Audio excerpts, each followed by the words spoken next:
Hello, welcome back. So I'm going to begin by prepping my lids with some concealer. You guys already know I'm using the e.l.f. Hydrating Camo Concealer because it's the best. And now I'm gonna go into this bluish color.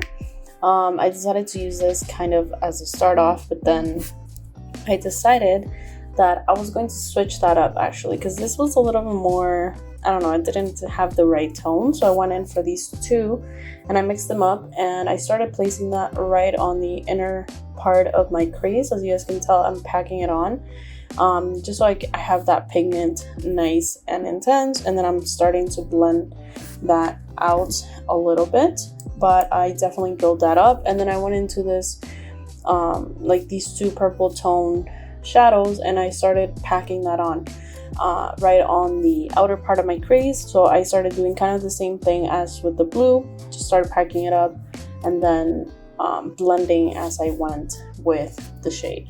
I definitely wanted the color to be there, the pigment to be there, so for these type of looks when it's more colorful, you definitely want to pack it on a little bit more, dance it off, you already know, and then start blending as you go.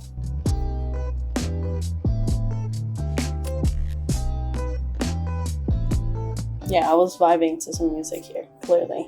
And then I went in with this NYX pencil, which was white, and I wanted to use this because the color that I was gonna put on my lid was going to be like, you know, kind of pastel-y pink. But it was such a failure because the pencil literally dried on me, so I tried to use it, but yeah, it didn't work out. Like you can see here, I'm literally using that and it was like scratching my lid. I tried to like blend it out a little bit, but it was just not a good situation. So I basically had to get rid of that. I was very upset and then go in with concealer. The point that I was trying to like, you know, use that white pencil, I wanted to use it because I didn't want to use the same concealer that I had used in the past already because it was kind of like my skin tone and I wanted white so the color could really pop. Now it still worked, like it worked fine, but if you have like a white pencil or like a white base, something like that, the color will definitely pop more. So then I went in with this pink and like I said, it did work, but any color will pop more when it's on top of like a white base or something like that. I didn't have anything else that I could have used, so I just went in with concealer and I packed on that pink. I definitely wanted it to be really nice and intense so that it could pop under the other colors. Then I used a purple from this palette, and this one just had a different kind of tone. It was a little bit more deep, so I started to use that more on the outer part of my crease. As you guys can see right here, I kind of packed it up a little bit and then I started blending as well. And then here's where the fun part begins. So I took the eyeliner. This is the eyeliner I normally use, and I created like a kind of like a wing. So it's kind of like a graphic liner, but I really like how it came out because I created kind of like a different shape. So it's not like just like an original kind of graphic liner. So here I started with the wing and then I started moving into my crease.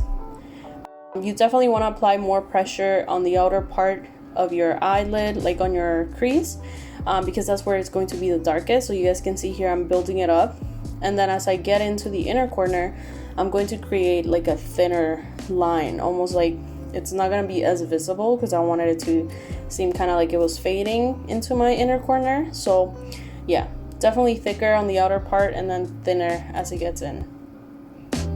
I'm taking the wing as well because I'm gonna be creating kind of like a different shape. Like I said, you guys will see exactly what I'm talking about soon, but I'm just thinking it up, kind of perfecting the wing, you know, the shape, everything.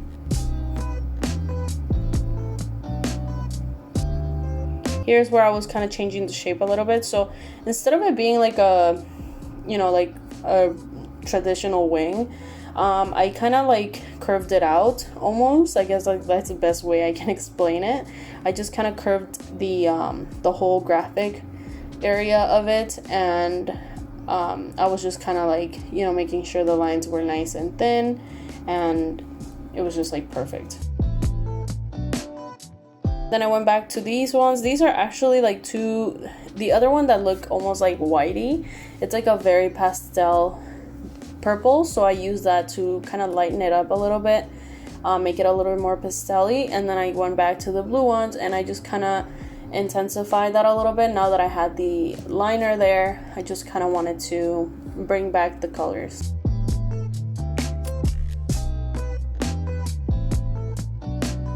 I went back to the pink and this orangey, it's like a hot orange, and this is for like my lower lash line. I decided to keep this kind of like up to the center of my lower lash line. I didn't bring it all the way in because we are actually going to be placing yellow on there. So I'm just building that up and blending it as well. And then I went in with the yellow and I just built that right on the inner corner to the center of my lower lash line. So just like that. Then I went ahead, put some mascara, and this is the look, guys. I love the way that it came out. It was super colorful and kind of different, but I love the way it came out. I popped some lip gloss and lip liner, and yeah. I hope you guys enjoyed. Subscribe, give it a like, and I'll see you guys on my next video.